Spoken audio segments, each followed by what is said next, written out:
Shane Carlson here on Full Throttle Weekly this week. Last week we were in Las Vegas with the Nationwide and Sprint Cup Series, and this weekend we're going to be in Bristol with the Nationwide and Sprint Cup Series. But last week in Las Vegas, if you gambled on Brad Keselowski, you probably won a lot of money.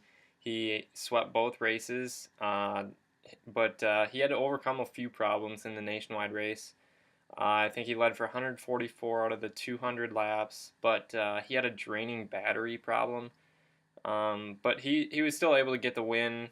Battled Kyle Busch as always for the win there in the Nationwide Series. It seems like those are the two guys that are always going for the win if they're entered in the race. And I don't know, it's kind of frustrating as a fan to see those guys always winning in the Nationwide Series. And the Sprint Cup regulars in general.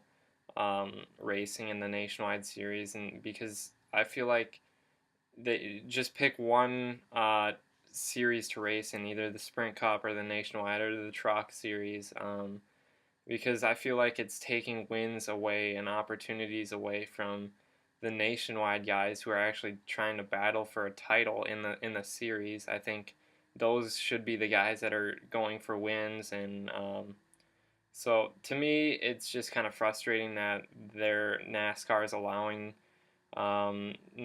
Sprint Cup guys to come down a level and play in the Nationwide Series and just dominate every week. It's not something I always like because it's just like the same guys winning all the time. So I would love to see NASCAR change that or at least limit that. But in the Sprint Cup Series, Brad Keselowski won again on Sunday. He outdueled Dale Earnhardt Jr., who's having a heck of a start. He has three top three finishes to start out the year, and that's really impressive. That's the best start to his career, best career start so far for Jr. So really good to see Jr. doing well. He was going for the win. He had about a ninth place car, I'd say. Top 10 car for sure, but not really a race winning car. He didn't have the best car. He didn't have the car that was going out and leading laps and just dominating throughout the race. He gambled on pit strategy with crew chief Steve Letarte because they already have that win, so they're already pretty much in the chase, which gives them the liberty to gamble a little bit more and go for wins and go for broke when they're in those positions to do so. And so he ran out of fuel about 3/4 of a lap from the checkered flag. He was leading coming off turn 2 on the final lap.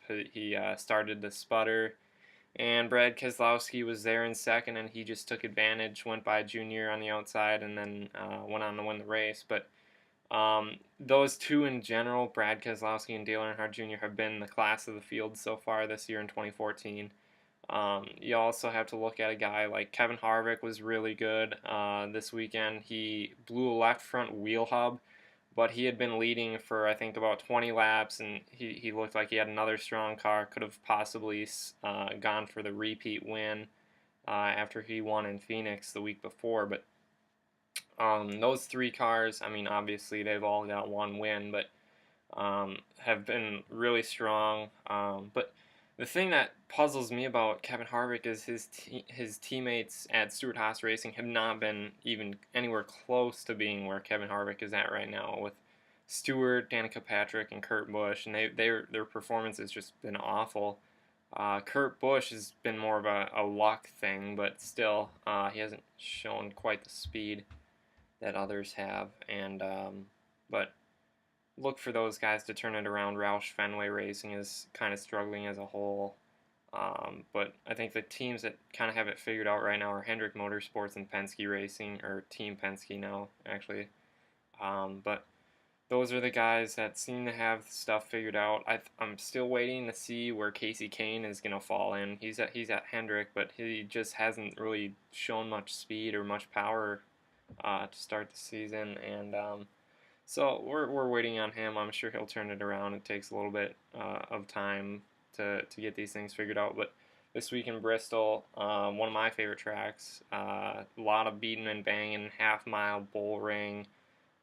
It's just one of those tracks where if you're if you've never seen a race, you should probably watch this one because it's amazing how incredibly close these guys are to each other. They're constantly, running each other over, or getting run over by somebody else, or beating and banging in the corners, using less slide jobs. I mean, it's just kind of a throwback style to how NASCAR began, and it's really cool to see that. But tempers are going to be flaring this weekend just because it's such a tight track, and everybody's just so close to each other. Times are close to each other, and but for my fantasy picks this week, nationwide series, I'm going to go with Kyle Busch because he's got 15 career wins at Bristol across all 3 series. He has 6 in the nationwide series alone. Won both of them here last year. I believe he won both of them here last year. But he's just an animal at this track, so I'm going to go with Kyle Busch in the Nationwide Series. In the Sprint Cup Series, I'm going to go with Jeff Gordon. I know he hasn't won at this track since 2002, but he too also has 5 victories, tied for most among active drivers with Kyle and Kurt Busch. They each have 5 apiece also. But I think Jeff has been really consistent for these opening 3 races of 2014, and you haven't really been able to say that about him much lately. He's kind of struggled in the opening few races the past few years, but I think Jeff can get it done this weekend. He's shown speed throughout practice, and Hendrick Motorsports as a whole throughout 2014 has shown the speed, and they're constantly up front battling for top 5s and wins. So I think Jeff Gordon in 24 gets it done this weekend, punches his ticket to the chase, and then we move on to California next weekend. And I'll make another video for you guys then. Thanks.